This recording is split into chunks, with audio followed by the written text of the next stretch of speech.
lighting up the skies. As the planet rotates, the sun appears to sink. Blue and green and purple, yellow, red and pink. Good morning. So today we are going to talk the second part of the conversation that was ongoing about how to control our mind. This is a basic challenge to each one of us, because on this success or failure on this one area in our life will define the success or failure in everything in our life. Whatever we aspire, we can achieve if the mind is in our control. So in our last week's discussion, we came to this kind of understanding that the first task before us, if we want to control our minds, was to develop a very strong willpower.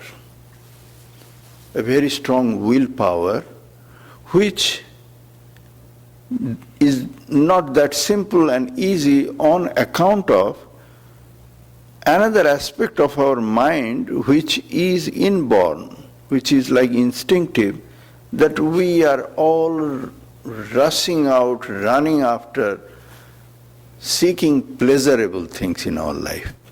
So pleasure seeking or search for pleasure that misguides us. In the name of real happiness or joy in our life, we are actually running after pleasures. And this is the cause, basically, why we cannot develop a very strong willpower.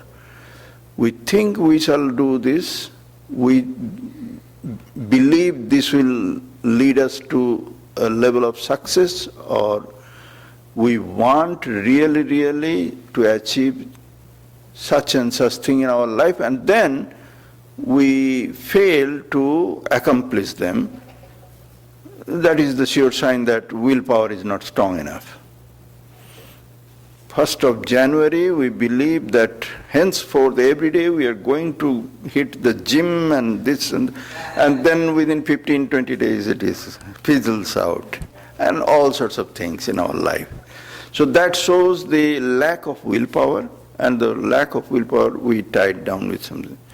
Before going into further discussion about the solution aspect of it, let us try to understand what is this mind. What is this mind? We are talking about controlling the mind, but what it is? Is it something that we can actually prove it? The other day I was attending a interfaith dialogue with many other religious leaders there, from Buddhist, Islamic, Christianity, and Jewish religious leadership. And there, one of the student of that college where this meeting was held, he said, could any things that are written in these religious books, some very miraculous things, could it be proven through science, scientific fact? Is it a fact? How shall we know? So, here we can raise this question, is it something that can be seen or proven, that there is something which is mind?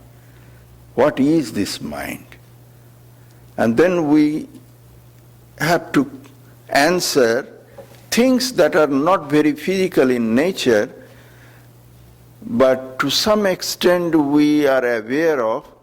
The answer is, though we cannot see it, we cannot touch it, we cannot prove it through our 5 senses, but we see the effect of it. So by the effect we can establish the truth value of something, that yes, it is there.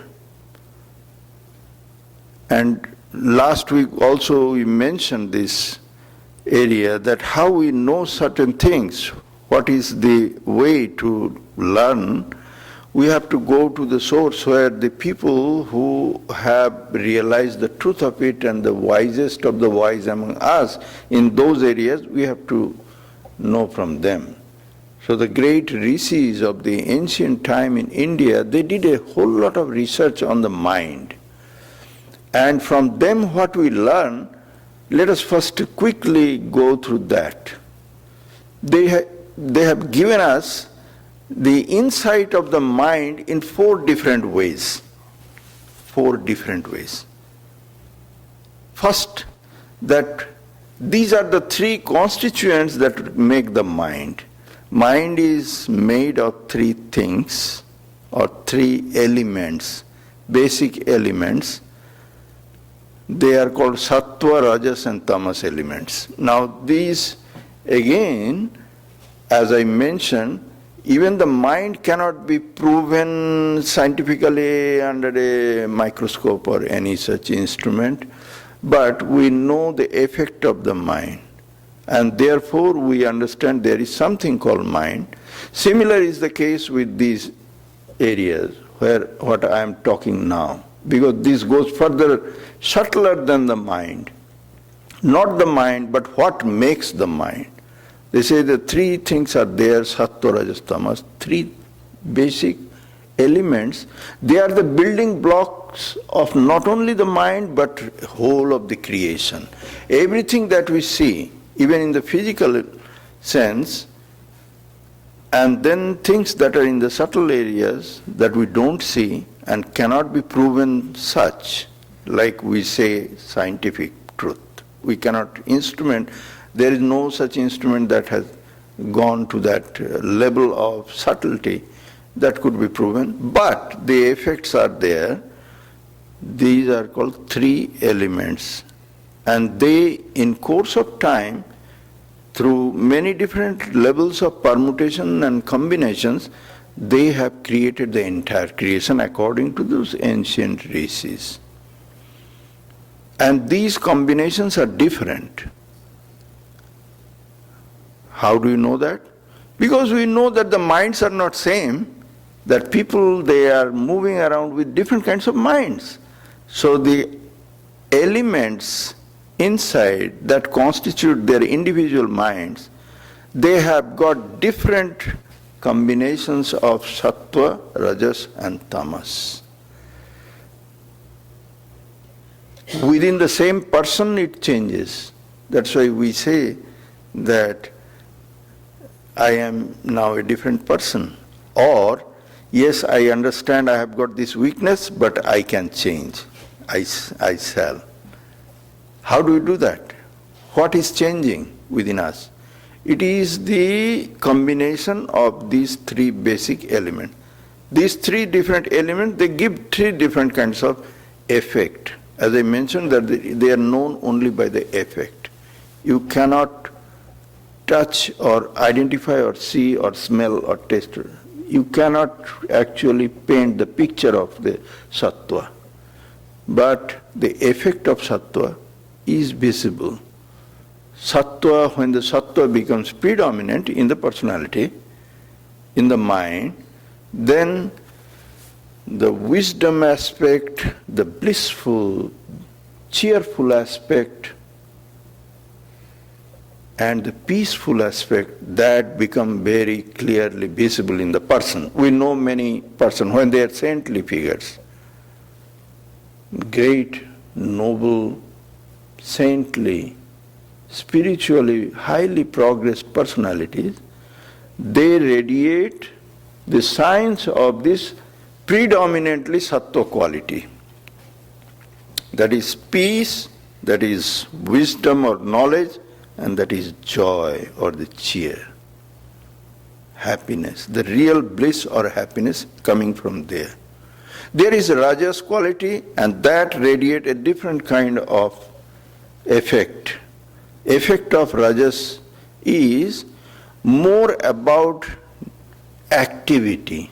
It is mobility. It is like dynamic. It has got some aspiration, a goal to reach. It wants to get something done, and therefore it is restless.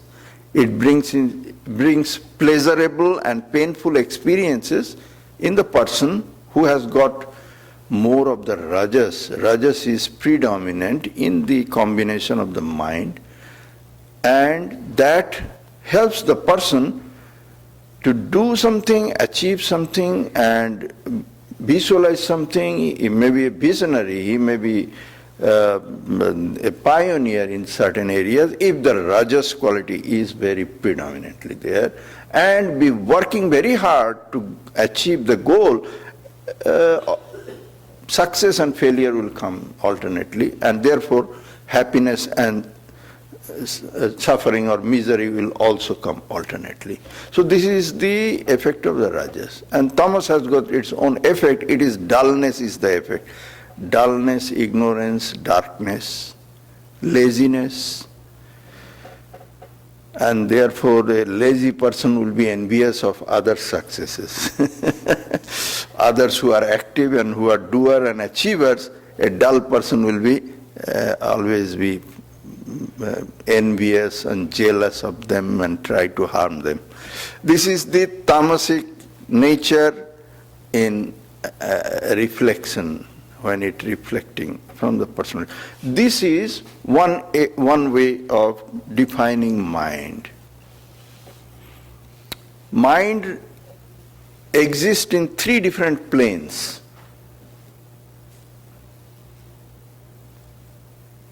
One plane is that we are dealing with our mind, the waking state of plane, and we call it conscious plane.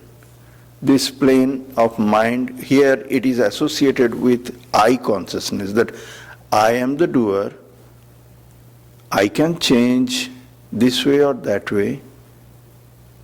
It is me who is in control, whether it is true or not, but the feeling is like that. We call it the ego aspect of it. And the pleasure and the pain, they are coming to me. It is me who is experiencing it. So this is the conscious level of mind. It is who says so. It is the mind that says it. So mind at the conscious plane. Then there is a mind which is at subconscious plane. Subconscious plane means it is not visible. It is not known that easily and clearly, but it is still there.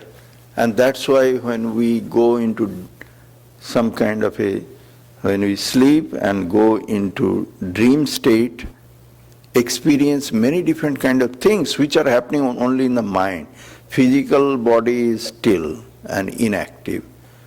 All the activities are happening in the mind. It is the mind is playing there. So there is a mind, and that mind is my mind, not somebody else's mind is dreaming. And in that mind, all sorts of activities are happening. And those activities we don't have any control over. And those activities may be very pleasurable, wonderful, blissful. They could be also painful, terrible, ferocious. All sorts of things could happen. That is a subconscious mind. And there is a superconscious mind. We find from the lives and the records of the great saintly personalities who go into higher level of, higher state of their experiences. From outside they appear like they are still and inactive, but when they return back from that state of their experience, they narrate a whole different world of their experiences. As we see and read in the stories of Sri Ramakrishna coming back and tells that I saw this and I saw that and I felt. Many of those experiences can be even verified. We find in the Gospel of Sri Ramakrishna that it was the time of the Divine Mother's worship, and many of the disciples, they had come to his presence in Shampukur Garden House, and there on that worship night, he said that you go to such and such my devotee's house, he has arranged for the worship of the mother and he is sitting there and he is crying, chanting mother's name. You go there and join his worship of the mother.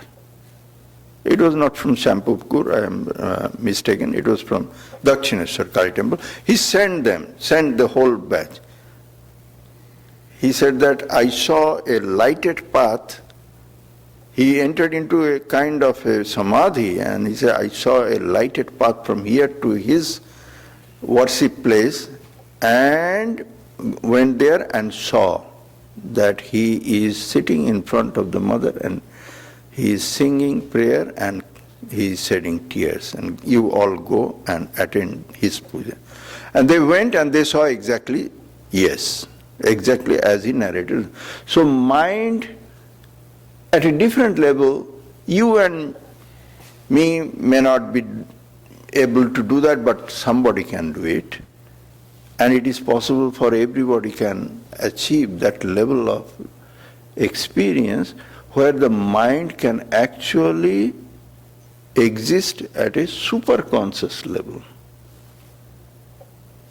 We find in that state of mind from the accounts of these great spiritual personalities that it is as if happening in spite of their any other desire or interest or intention. It is just like automatically happening. His mind is all of a sudden entering into a different sphere and moving around or experiencing something or interacting with the divine some way, as if he has got no control over that mind. So we find that the mind has got control only. We are talking about the controlling of the mind. It is possible only at this level where we are with our eyes open, we are walking around. This conscious level is the place where we have got the I consciousness or the ego active. And in that level only we can talk about how to control the mind. Then the subconscious mind, there also we don't have any control over mind, or we cannot control, or can we? We shall discuss about it. And there is a superconscious mind which is beyond the idea of our controlling the mind. That means we don't need to control our mind there. It is a divine sphere where the mind can just be blissfully enjoying a superior state of existence. Third thing that about mind we can talk is that this mind acts in 4 different ways. The whole of the mind is called in the books of yoga Antahkarana, means inner instrument. So it is the inner instrument which appears in the form of the mind or the intellect or the I consciousness or our storage facility for memories. Mana, Buddhi, Ahang and Chitta. These are the 4 different names. These are the different ways how the inner instrument works. We are not going there because that is the field of the Yoga Sutra that goes into detail of it and analyzes. The 4th part of it, which is also from the books of Yoga Sutra we know about, that this mind can be at any of the 5 different state of activity. It is about how it works. So what are these 5 different levels of activity or 5 different conditions of the mind? And this is at the conscious level where we are talking about the controlling the mind, which is at the conscious level. It is not the subconscious or the superconscious level that we are talking about the controlling mind. these 5 levels are known as the darkened level, the scattered level, the gathered level, the one-pointed level, and the concentrated level. These 5 different Sanskrit names are there. I am just making an English translation. So most of the people, they live at the first 2 levels of their consciousness. It is darkened level and it is scattered level. In the darkened level, it is unaware of or kind of ignorant of the things. It is like the effect of the tamas quality. And the scattered level is restlessness of the mind with which usually we manage most of our activities.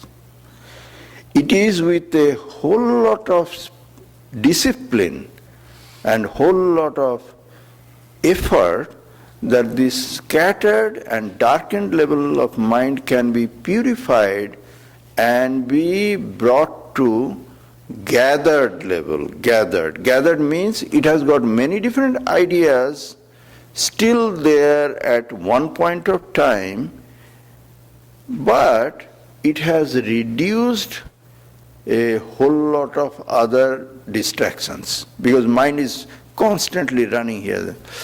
Nowadays people talk about multitasking, multitasking, as if multitasking is a very good idea. Multitasking is a negative idea. It is a negative thing about your concentration of mind or the control of mind. Controlling the mind is against multitasking. You don't do multitasking. You do one thing at a time. It is about how you can remain in the awareness of your present moment and do it right, correct, perfect, and then move to the next task. You don't do 2 tasks or 5 or many different. You don't have to do like that. Your mind is restless all the time doing many different things. When you are trying to think about one thing, you have got 5 different ideas all of a sudden will creep through your mind.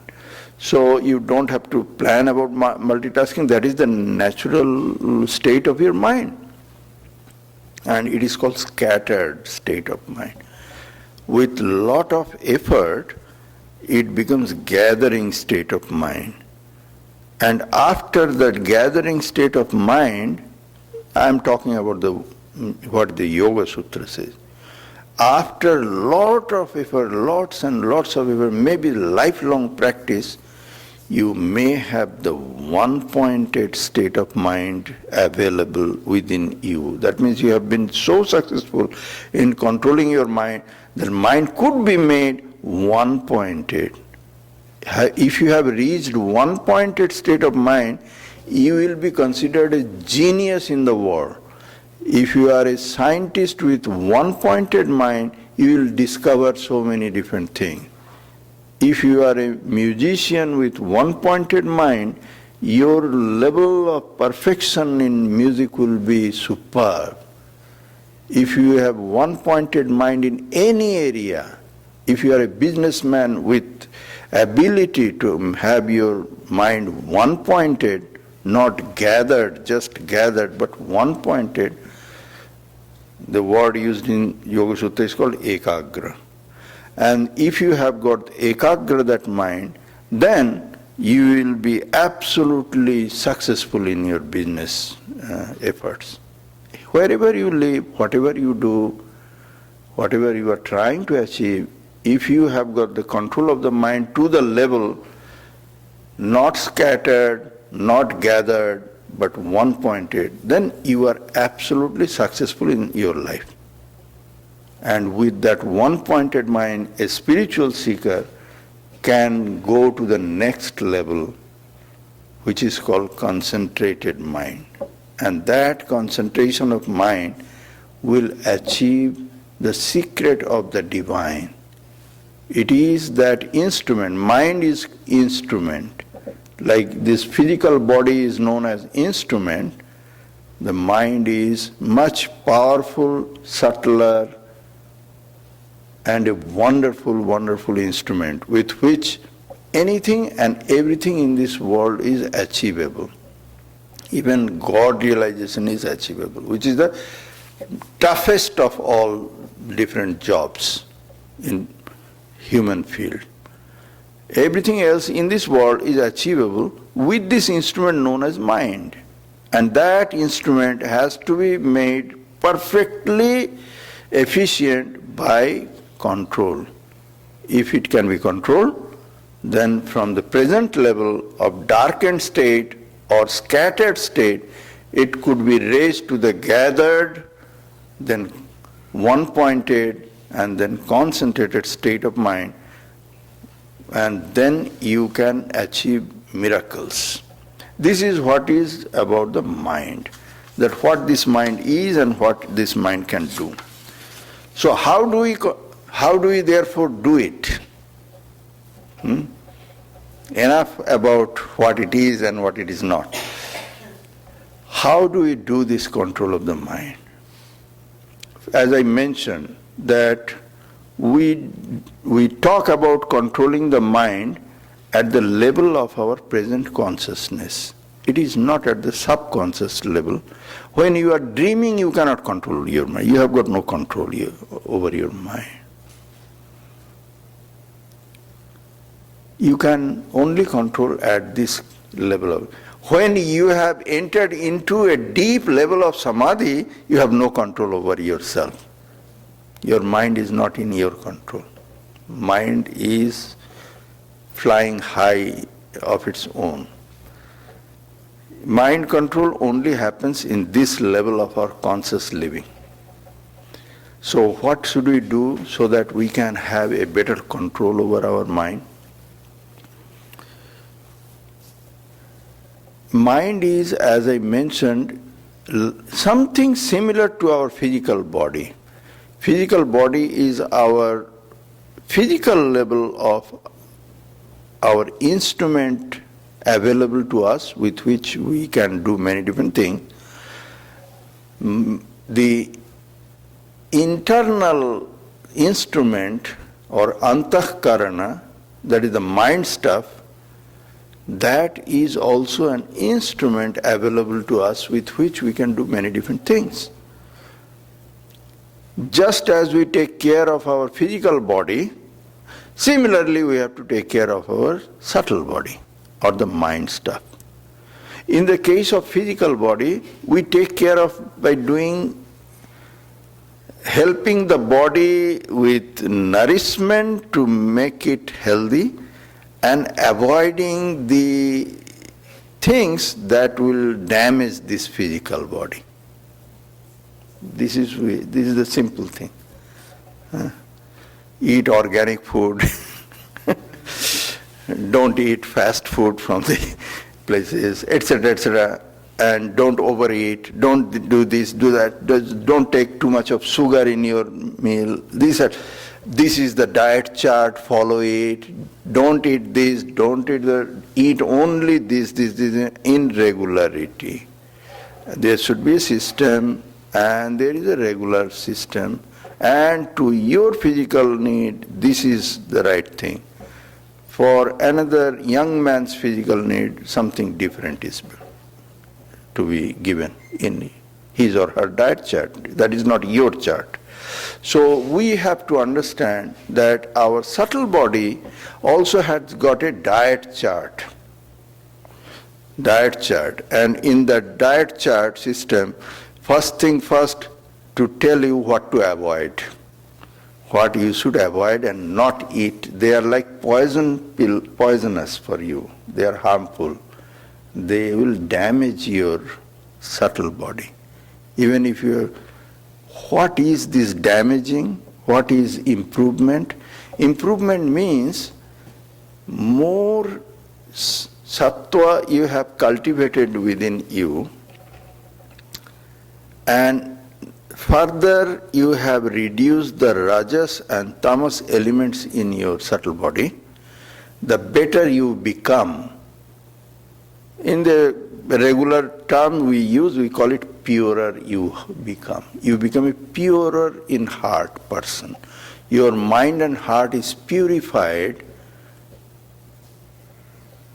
if you can reduce the elements of tamas and rajas in the mind and improve the sattva element in your mind. It is not a quick fix thing. Nothing is quick fix. Even this physical body, which is apparently visible and you can manage it externally, even there is no quick fix. How much weight you can reduce in a whole month. Many different things are there which are challenge, and it takes time, it takes patience, and it takes a continuous effort and never to give up. And the subtle body, being more powerful and more important an area in your personality, requires much, much more attention to be paid and much, much more careful, cautious efforts to be made, and much, much more patience to hold on to your path and never to give up. So this is the list of, and it is a quick list, because not that in one talk you can finish the whole subject and topic, about what are the things to be avoided. First, unless you avoid the negative areas of your personality or your mental things, you will not be able to achieve the benefits of the good things in your life that you are trying to. If you are not avoiding the wrong ways of treating your mind, how you are harming your mind or giving your mind the poisons as its feed, then in spite of your other many different efforts that you might think of that you are able to help your mind, you will not be able to help your mind. So one of the negative things that is there, what you have to avoid? You have to avoid, if a person has got a strong like or dislike in his personality, strong likes and dislikes. If a person has got strong attachment or aversion, usually they come together. You are strongly attached to things, then you also have got the weakness. These are the weaknesses of the mind, of strong aversion for something else. A person who is very balanced and poised in mind, usually together they will be avoiding both of them. So likes and dislikes, attachment and aversion. It is not good idea to have very strong in you about anything. Take the life with a much more pleasing way of looking at it. That will help your mind to become a little more peaceful and come under your control. Secondly, a person who lives an immoral life, we hear all the time from all the religious teachers, they provide us the guidelines about ethical and moral principle. Do this, don't do that, etc., etc. Sometimes we don't understand. We simply say that, oh, the God said like this, God wants you to do this. Well, yeah, sure, God wants. But why did God want all these things? If I lie a little bit now and then, I can manage my life much better. Is it not so? If I can steal and nobody can know, then I can benefit out of it. Is it not so? Why did God made all these things, rules, 10 commandments, to make our life little more complicated?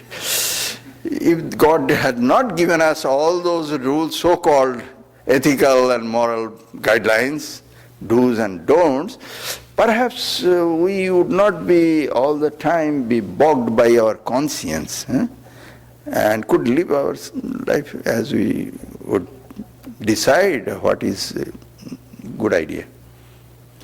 The point is, the breaking the moral and ethical principles. If you live an immoral life, you can never bring your mind under your control. Mind will not be under your control. Religious guidelines, when it is given to very less educated gathering, then they are in the form of do's and don'ts. Do it, don't do it. And if somebody says, why? Then the answer is, you will be sent to hell, okay? You will be sent to hell. Listen to me, do it. If you can maintain it, then you will be sent to heaven. Otherwise, you will go to hell. That's it. Now do it. Now this is for people who cannot go into any other details or further intricacies. But there is a reason why these are there. We find there is a similarity in all the moral principles in all the major religions.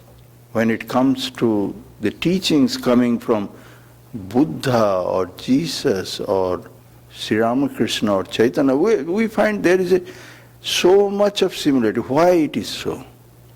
Because they are all trying to help you. So the first level of help is how you can be master of yourself. That is the first level of help, so that you can grow further and move on the right direction. Otherwise, you are told this is the right direction, but you cannot go there. There is a very popular prayer in the Mahabharata, addressed to Sri Krishna, which says that, Lord, I know what is good and what is right, but I cannot go there. My mind doesn't go there. And I know what is wrong and what is sinful, but I cannot desist from going there. So, Lord, whatever you have created me and my mind, I am behaving as such. This is not my fault, my Lord. This is the thing that you have created, it is your fault. This is the gist of the prayer. Not gist of the prayer, a portion of the thing. The point is, we know that we are unable to do certain things and we are unable to resist our temptation from certain other areas. We know this is I am not supposed to do, we know this is I am supposed to do, still we can. What does that mean? It means that the mind is very weak and mind is not in your control. Your willpower is almost non-existent. So this is the first step from the great spiritual teachers that follow these moral principles. Because without following these moral disciplines and principles, your willpower will never become strong, and then whatever you will decide to do, it will never follow you. So this is the one thing to know. Then the inclination of the mind to deliberately harm anybody, physically or otherwise. Saying something wrong about somebody on somebody's back, so that you can do some disservice to somebody deliberately and enjoying within your heart somebody's fall from the grace or some harm done to somebody or failure or something. And you know that there are people who have got this kind of a mindset. You may not be having that, but there are people there who will be inclined to do like that, who won't be enjoying the success story of others. That kind of activity and that kind of mindset, this is harmful for your own mind, or this is not going to help you in making a very healthy and more sattvic mindset. This will not do. Then using any kind of intoxicants and using any kind of drugs that can influence your mind, then you are harming your mind. You are actually deliberately putting the mind not under your control. Instead of continuously trying to have a control over your mind, you are actually allowing your mind to go free and not in your control. Then living a life which is chaotic and unbalanced. That means when you get up, when you eat, what you are eating, when you are ready for your work, what you are doing, and all sorts of things. There is no set pattern or system or rule or anything. Some people live life like that, and they think that that is nice and wonderful because you are not under any kind of control. You are free, and you at the spur of the moment, whimsically, you can decide, oh, let us go there, let us do this. Something was decided already what you are supposed to be doing, all of a sudden you change it and you go something. This kind of unsettled lifestyle, undisciplined, is not very helpful to controlling your own mind. Therefore, we find in the spiritual life, when people enter into some kind of a more rigid, disciplined lifestyle, it is almost like same routine, day after day, morning till evening. There is no changes. Do you think they are very boring? Because there is same thing they are doing every day, exact same time, what they are supposed to be doing. They are told and they are doing it day after day, year after year, decade after decade. Is it boring? Yeah, maybe for you, not for the person who has taken it, embraced it with so much love and with the right purpose and understood that this is the way to control one's own mind. Mind says, oh no, I don't want to do this, I want to do the other thing, let me go there, let me not do this today. And you say you must and you have to. You have got no choice. You must. Then that mind, it is like a wild horse, how to break that horse and make it a perfectly disciplined and capable and useful an animal. The mind is like that kind of an animal. Very strong, very powerful, but wild. And you have to bring it to the discipline. So living a disciplined life, a spiritually disciplined life, and also your whole lifestyle, very disciplined, very controlled, and very made properly planned way, that is helpful. Not living a disciplined life and having chaos in your life, it is not going to help you controlling the mind. The mind will never come under your control. Then indulge in vain controversy. Vain controversy, whether actually some human being actually was sent to the moon or not. Perhaps it is a conspiracy theory. Somebody actually shot John F. Kennedy. Who actually was it the person who was indicted, or it was not? These kind of things are not going to help you in bringing the mind under your control. Some people, they indulge in all sorts of things. Some radio stations are there, they are 24 hours, they are actually talking about that. The UFO sighting, or actually what happened and what the government is trying to hide from us, and all sorts of things. And controversies in the world going on and on. And organic food, non-organic, GMO, non-GMO, what is good, right, bad? Well, this is not going to help you. If you are interested, in controlling your mind and be progressing in the spiritual life. It is not going to help you. Get rid of them as quickly as possible. Don't go there. Yeah, there people are talking, let them talk.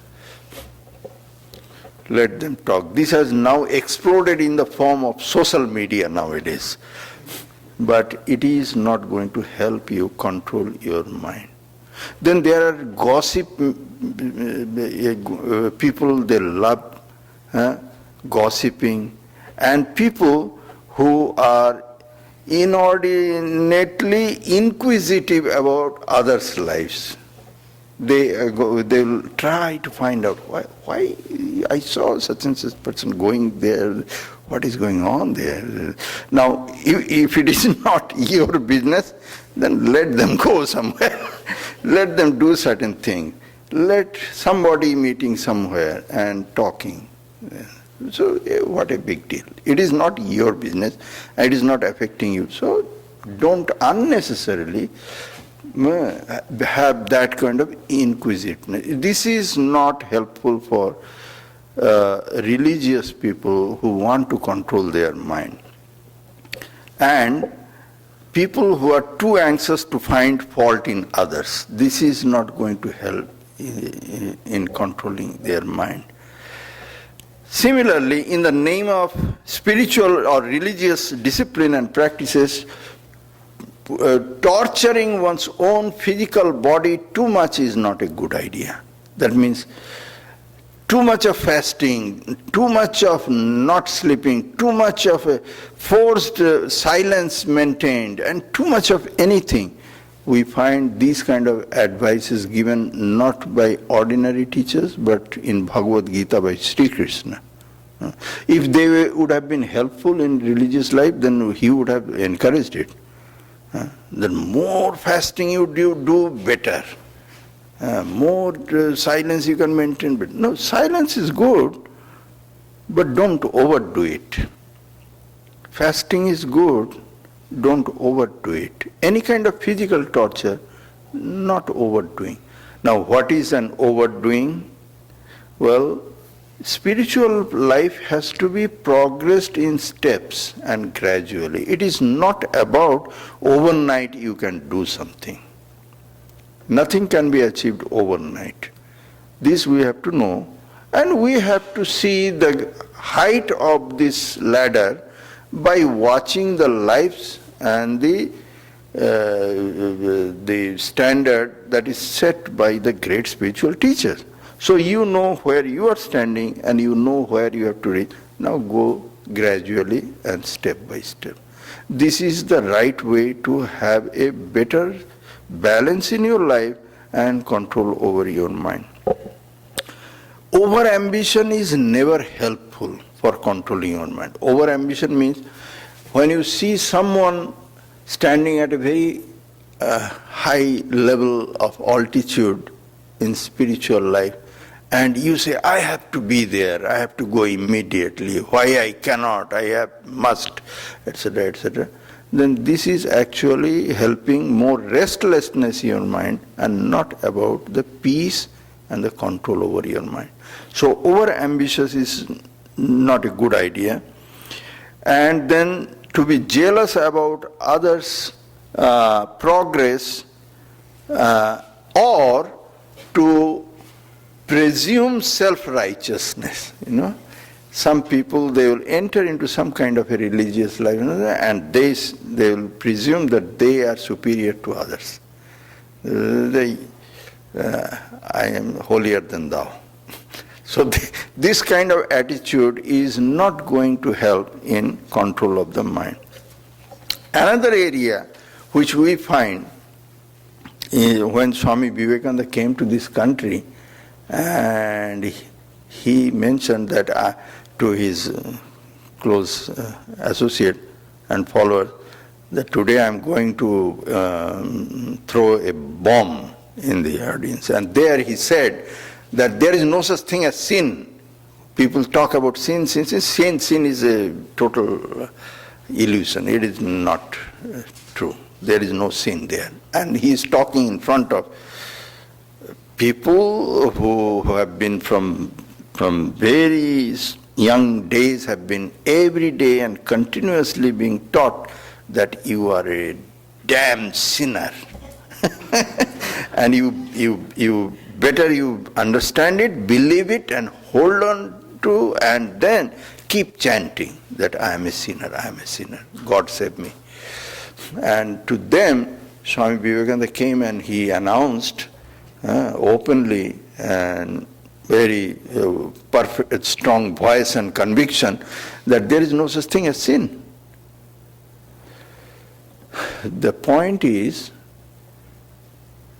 the way the word sin is being taught, the idea of sin or sinfulness is being preached, is not the way the Vedanta believes. Not that the word sin is never used in the books of Vedanta. Even in the Upanishad you shall find. Even in the books of Upanishad, you find the word sin. In the very first and the very ancient book of Isha Upanishad, in the end part of the Upanishad, it says that the man who is dying, then he is repenting. Why I did like that and why I did not do like that? Why I committed these sinful acts in my words? Sin is there, but the sin is not that which is sticking to you and it cannot be gotten rid of. It is not like that.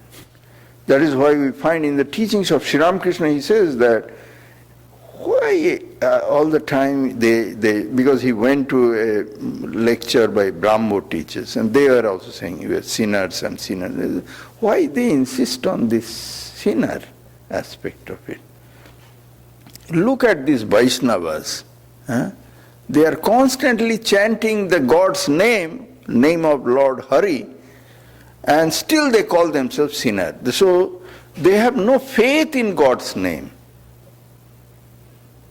They are just saying that by taking the Lord is so gracious and great and so holy, holiest of the holy, just by chanting His name once by your lips, you purify yourself. They are saying it, that God is so great and gracious, but they don't believe it. They have no faith in God. They are constantly taking God's name. Everybody is carrying a mala, the beads, and they are going to shopping and purchasing vegetable and fish and everything, and chanting going on, the Vaishnavas and many others.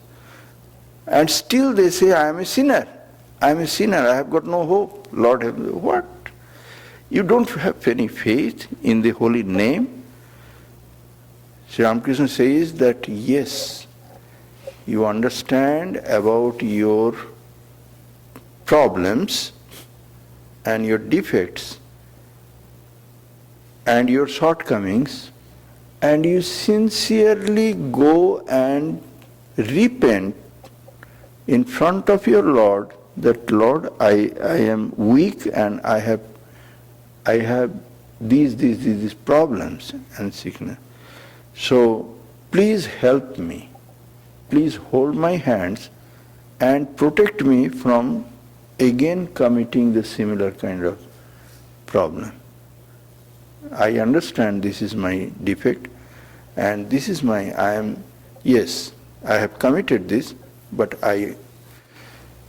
now I repent and I come to you for your help and save me. Once you have sincerely and with full understanding, attitude and conviction you have approached the Lord, then you are clean now. Like you have taken a shower now and you should be clean. You feel yourself clean and fresh and come out perfectly fine and don't feel that you are a sinner. To have a constant feel that I am a sinner, I have no hope, I am a sinner, I cannot get out of my sin, and this is not going to have your purification of your mind possible. So not carry the idea of guilt feeling in your heart. And then you must have faith in yourself. This is a very important step that has been taught in the teachings of Sri Krishna in the Bhagavad Gita to Swami Vivekananda in the modern days, that Atmaiva Atmano Bandhu Atmaiva Ripuratmana. You are your own friend and you are your own enemy. Be fully aware of it. With your own mind, you have to bring your mind up and purify it. And it is your own mind that brings it down and keeps it impure. Know this and thereby stand up and keep going on the right direction. It is your mind. Nobody else externally can help you much. It is you who have to do the right thing. No kind of a gimmick or a 3-day, 5-day, some kind of a retreat, no amount of fee can help you. It is not anybody else who can protect you or help you. You have to do through your own mind purification of your heart and mind, and you have to emerge from the level that you are standing. A believer in God is in right shape of mind because he gets the added support of his God. Those who cannot become a dualist, well, they can go by the path of the yoga and the path of the jnana. There are ways where a person who is not a believer of God, dualistic God, they can also improve themselves, purify themselves, and strengthen their willpower, and they can emerge. But a believer has got a better support system, and therefore it is considered as this easier way. It is not that easy, but easy in the sense that he or she will feel that I am always under the help or the benign, merciful view of my Lord, who is protecting me, who is holding my hands, and I am doing fine, and I shall always be at the end doing fine. So this faith in oneself, it is very, very important thing. All these things that I have said until now is kind of a negative aspect of it. That what you should not do, what you should not do. What you should do in one line is give your mind the purer food. As I mentioned, the body needs pure, the helpful, nourishing food for its sustenance. The inner organ or the mind also needs nourishing food. It is in a Upanishadic verse that has been mentioned that by good food you develop your sattva or the inner organ, the mind. Good food. And many of the people, mostly in the dualistic religion, inside Vedantic sects, they thought good food means you have to eat things which are clean and pure and not touched by anybody else, Anybody touches, immediately it becomes impure. But Shankaracharya explained that food means things that come within you from outside. And that is about all the 5 senses. What you see, what you hear, what you smell, what you taste, what you touch, all the experiences, these are the food. They are much, much more voluminous and powerful food.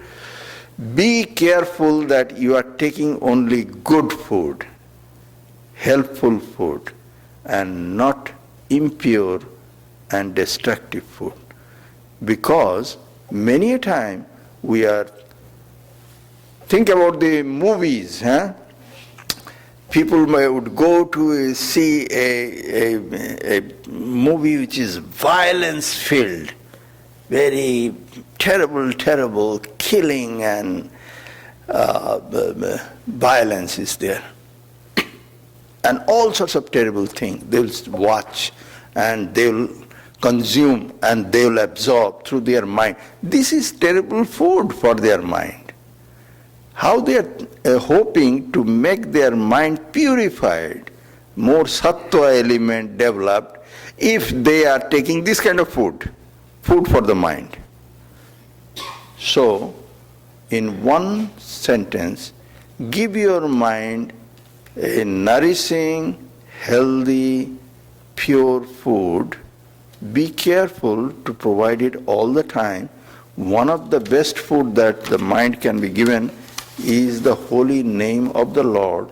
So the name that your Guru has given to you, you internally constantly chant that holy name and fill yourself with that holy food and surround yourself with that holy name, and then your mind will slowly, internally will change from its tamas and rajas aspect to become more and more sattva. And when that will happen, then internally it will improve your consciousness so that you can control your mind much better. Thank you. Shiva dance, dance, dance, Shiva dance.